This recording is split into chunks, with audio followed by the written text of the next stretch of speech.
2 अक्टूबर और 3 अक्टूबर की रात को क्या हुआ था, मुझे उम्मीद है आप नहीं भूले होंगे।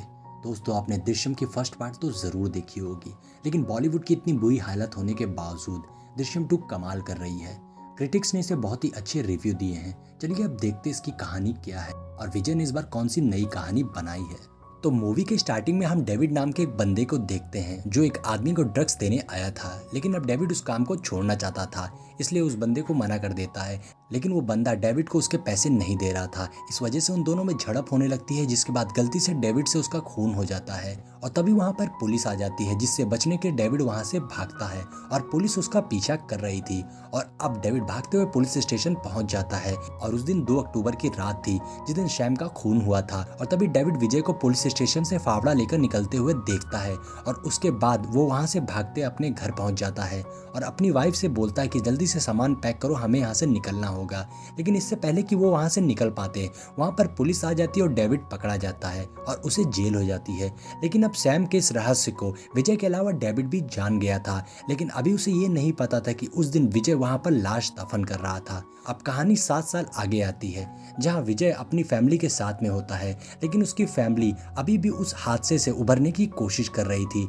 लेकिन विजय अब केबल ऑपरेटर से एक थिएटर का मालिक बन चुका था और वो अपनी एक मूवी भी प्रोड्यूस करना चाहता था, जिसके लिए वो एक राइटर से मिलता है और उसे एक कहानी लिखवाता है। हालांकि इस फिल्म की उसने एक बुक भी छपवा दी थी ताकि कोई इसे कॉपीराइट ना ले पाए, लेकिन उसे अभी भी उस फिल्म की एंडिंग नहीं पसंद आ रही थी, इसलिए वो राइटर के साथ मिलकर उसकी एंडिंग को और ज्यादा इम्प्रूव करना चाहता था। अब हम देखते हैं गायतोंडे को, जिसे आईजी सर ने बुलाया था, यानी कि अक्षय खन्ना, जो विजय के केस को रीओपन करना चाहते थे, वो भी 7 साल के बाद। और गायतोंडे को इसलिए बुलाया गया था क्योंकि गायतोंडे इकलौता ऐसा बंदा था जो इस केस के बारे में बहुत कुछ जानता था। और यहाँ हमें यह भी पता चलता है कि आईजी सर मीरा देशमुख का फ्रेंड है। अब मीरा लंदन से वापस आ गई थी क्योंकि अब वो आईजी सर के साथ में मिलकर उस केस को रीओपन करना चाहती थी, क्योंकि उसे पता था कि उसके बेटे को विजय ने ही मारा है।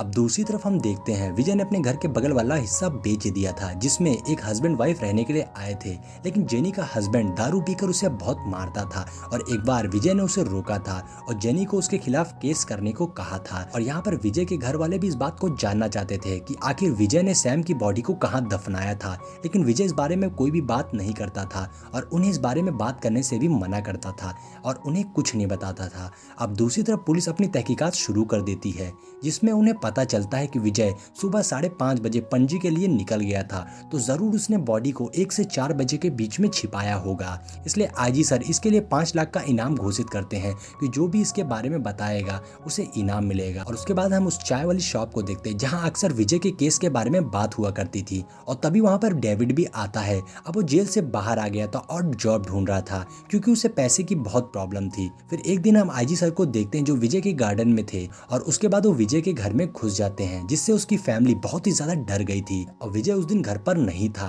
अब आईजी सर उनकी फैमिली के चेहरे पे उस डर को देख लेते हैं और उन्हें भी समझ में आ जाता है कि यहाँ कुछ तो गड़बड़ जरूर है। और वहीं एक तरफ विजय की बीवी जेनी से बार बार मिलती थी और उसे अपने परेशानी बताती थी और बातों ही बातों में जेनी उससे सैम की बारे में पता लगाती थी। फिर हमें पता चलता है कि जेनी और रवि दोनों ही पुलिस वाले हैं। दरअसल आईजी सर ने उन्हें उनके घर के पास में लगाया था और उन्होंने विजय के घर के कोने कोने में माइक्रोफोन लगा दिए थे ताकि उनकी बातों को सुन सके।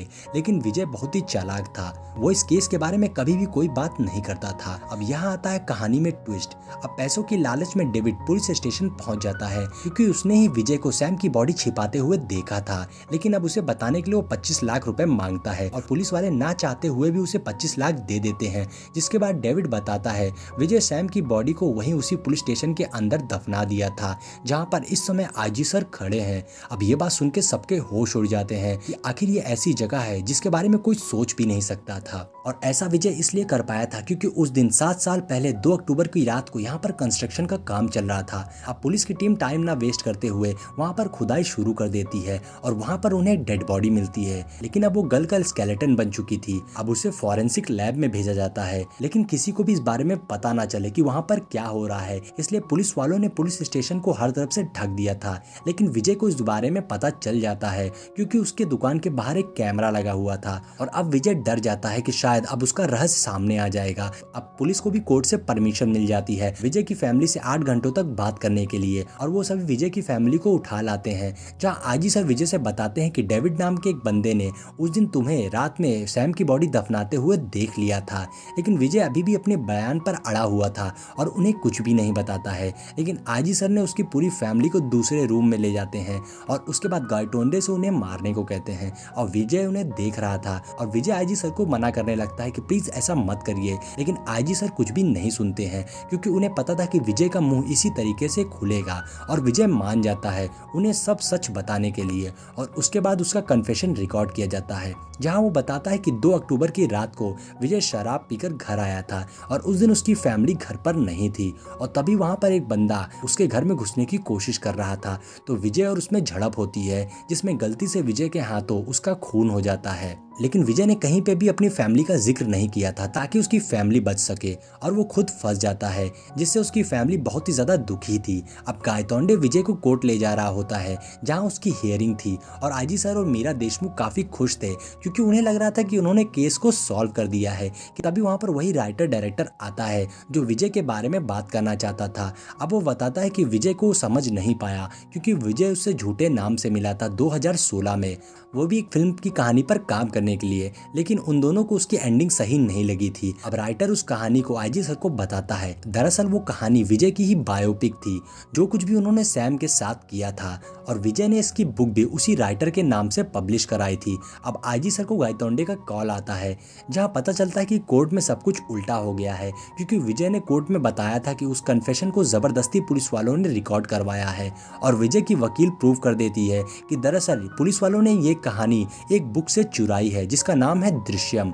अब यहाँ पर राइटर आईजी सर को आगे का क्लाइमैक्स बताता है कि विजय ने मूवी खत्म होने के बाद भी सोचा था अगर पुलिस वालों को पता लग जाएगा तो आगे का हीरो क्या करेगा, यानी कि विजय क्या करेगा। कि तभी फिर से आईजी सर को गायतोंडे का कॉल आता है और उन्हें पता लगता है कि जो बॉडी उन्हें मिली थी वो सैम की है ही नहीं। अब आईजी सर को कहानी जानने की और क्यूरियोसिटी होती है तो राइटर आईजी सर को उस कहानी को आगे बताता है कि विजय डर गया था कि एक दिन ये बात सबके सामने जरूर आएगी। तो इससे पहले ही विजय ने सैम की जैसी हाइट और सर पे चोट लगने की वजह से मौत होने वाली बॉडी ढूंढना शुरू कर दिया था और विजय को आखिरकार वो बॉडी मिल जाती है जो कि एक चर्च के पास में जहाँ पर लाश दफन की जाती थी। फिर विजय वहाँ पर काम कर रहे बंदे को पैसों से मदद करता है क्योंकि उसे प्रॉब्लम थी और उसके बाद उस लड़के के स्केलेटन को लेकर वहाँ से चला जाता है। अब पुलिस वालों को जो स्केलेटन मिला था दरअसल वो सैम का ही था, लेकिन विजय ने उसे बदल दिया था क्योंकि उसने फॉरेंसिक लैब में काम कर रहे एक बंदे से दोस्ती कर ली थी। और एक दिन मौका देकर रात में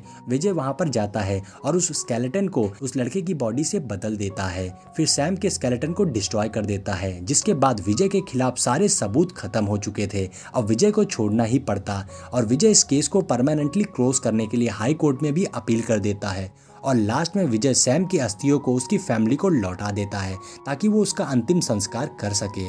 और इसी तरह से विजय जो कि एक केबल ऑपरेटर है वो सारे पुलिस वालों को फिर से बेवकूफ़ बना देता है और ये कहानी यहीं पर एंड हो जाती है। दोस्तों मुझे कमेंट करके ज़रूर बताइएगा ये कहानी आपको कैसी लगी, क्या विजय ने जो किया था वो सही था या फिर नहीं।